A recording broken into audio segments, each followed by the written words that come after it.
Te quería hacer una consulta. Siempre me llamó la atención este concepto del psicoanálisis que dice que el lenguaje preexiste al sujeto y que está antes de que él nazca y que antes que el niño pueda hablar, el lenguaje le inaugura un lugar en la cultura. Y de ahí me surgen dos dudas. Si el lenguaje está antes del sujeto y somos atravesados por él, ¿de dónde viene? ¿Cómo aparece? Y la otra duda es cómo se relaciona con la poesía. Gracias, Caro, por tu pregunta.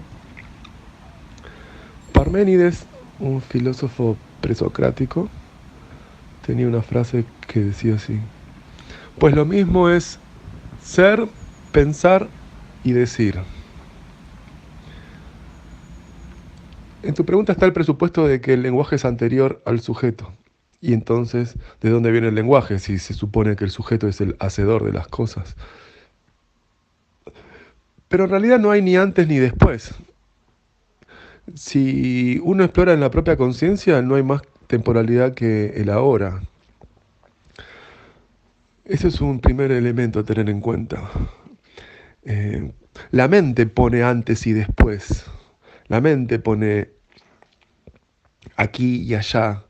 La mente crea distancia en el tiempo y en el espacio. Pero en el ámbito de la conciencia, y es lo único que existe, ya que no pueden existir cosas que no formen parte de la conciencia, sino de qué manera uno tendría acceso a ellas. En el ámbito de la conciencia no hay distancia, no hay tiempo. Hay un ámbito de inmediata trascendencia. Y la temporalidad y la espacialidad que hay que tener en cuenta cuando hablamos de fenómenos de la conciencia, ¿no? Como qué es el sujeto, qué es el lenguaje. Eh, Tal vez el punto de vista verdadero involucra considerarlos coexistentes. Lenguaje y sujeto coexisten. No puede haber un lenguaje previo al sujeto, ni un sujeto sin lenguaje.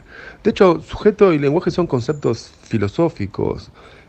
Si uno profundiza estas nociones conceptuales creadas por la mente y uno hace la experiencia de la propia conciencia, se da cuenta que en realidad el lenguaje es la expresión del ser y sujeto es ser sí mismo. Es muy importante siempre distinguir lo que sería vocabulario y mundo construido a partir de la mente respecto de la experiencia genuina, inmediata, sintiéndolo desde adentro, ¿no? Entonces, ¿cuál sería la interrogación que subyace a la pregunta que propones? A la primera, ¿no? ¿De dónde viene el lenguaje si es anterior al sujeto? En principio, desmantelar la noción de sujeto y ir más profundo de ese concepto mental y pensar en un sí mismo, ¿no? La energía que mueve a hacer las cosas, el campo de conciencia en el cual todo acontece. Y por otro lado, pensar el lenguaje no como un instrumento a la mano para comunicar los pensamientos y los deseos de los seres humanos, sino el lenguaje como expresión del ser, el lenguaje de las abejas, el lenguaje del sol, el lenguaje de todo el universo, es decir, el movimiento. Y el movimiento es expresión de un ser. Si no hay un ser en el movimiento, nada se mueve. La expresión es básicamente movimiento. Y ser sujeto es el movimiento de darse cuenta de estar en el movimiento. Ser sujeto es ser conciencia. Entonces, hay un sí mismo y hay una expresión de sí mismo. Pero son concomitantes. No puede haber una expresión si no hay un sí mismo. Y no puede haber un sí mismo que no se exprese, si no, no puede darse cuenta de su propio ser. Entonces, uno podría decir que la expresión es la piel del sí mismo y el sí mismo es el corazón de la expresión. Pero ojo, los individuos, los seres humanos, no necesariamente ellos son los sí mismos. Quizás nosotros formamos parte de un mayor sí mismo, un sí mismo mucho más abarcativo, que es el sí mismo de la unidad total, de todo el universo. Ese es el verdadero sí mismo, tal vez que exista. Como un pensador, Spinoza, decía, La gran sustancia, lo único que existe por sí mismo es Dios, la totalidad de todo. Nosotros somos partes de esa totalidad. Nos creemos individuos, pero en realidad somos partes, ¿no? Apariciones, manifestaciones de esa gran unidad total. Y cuando uno hace la experiencia de la propia conciencia, se da cuenta de este conocimiento. No es una construcción conceptual, es un hallazgo intuitivo. No puede haber fragmentación, si no es por medio de una elaboración mental que separa las cosas. Todo es aquí y ahora. De tal manera que cuando vos formulás la pregunta, usás palabras. Yo cuando propongo una respuesta uso palabras. Pero ya somos hablados por esas palabras, porque es un lenguaje que recibimos como herencia. Y ese lenguaje es la construcción de toda una cultura. Y esa cultura no es más que movimiento histórico, que genera justamente representación de modos de ser en el mundo. Entonces, ¿de qué se trata? ¿Quién es el gran sujeto que habla? Dios, el infinito, la unidad, no importan los nombres que uno le ponga. Lo más esencial no puede ser nombrado, como dice el Tao, el primer poema del Tao Te Ching dice, el Tao que puede ser nombrado no es Tao. La conciencia no puede ser nombrada, porque justamente es ella la que pone por medio de la mente los nombres. Entonces, la coexistencia de todo creo que es la temporalidad exacta donde ocurren las cosas. No hay un antes del lenguaje, ni un después del lenguaje, ni un antes del sujeto, ni un después del sujeto. No hay ni lenguaje ni sujeto, hay expresión y sí mismo. Cuando uno conecta con esta intuición, en el campo de la conciencia, no en el ámbito de la filosofía como discurso conceptual, ¿no? Cuando uno conecta con esa experiencia, se da cuenta que... Y ahora paso a la segunda pregunta, ¿no? ¿Qué relación tiene que ver el lenguaje con la poesía? Cuando uno toca con esa intuición, se da cuenta que en realidad la poesía no es el conjunto de poemas escritos utilizando el lenguaje, porque eso presupone utilizar el lenguaje como una herramienta y pensar la poesía como un género literario. Es más profundo lo que está ocurriendo. La poesía es la estructura del ser mismo. El ser es poético porque rechaza la estructuración en un conjunto de reglas conceptuales que trata de establecer sentido y de buscar claridad en la comprensión de los fenómenos. La poesía se hace cargo también de la oscuridad, de la incertidumbre, de la sospecha, de la falta de hallazgos que motiva el buscar y al mismo tiempo del encuentro radical más allá de la certidumbre.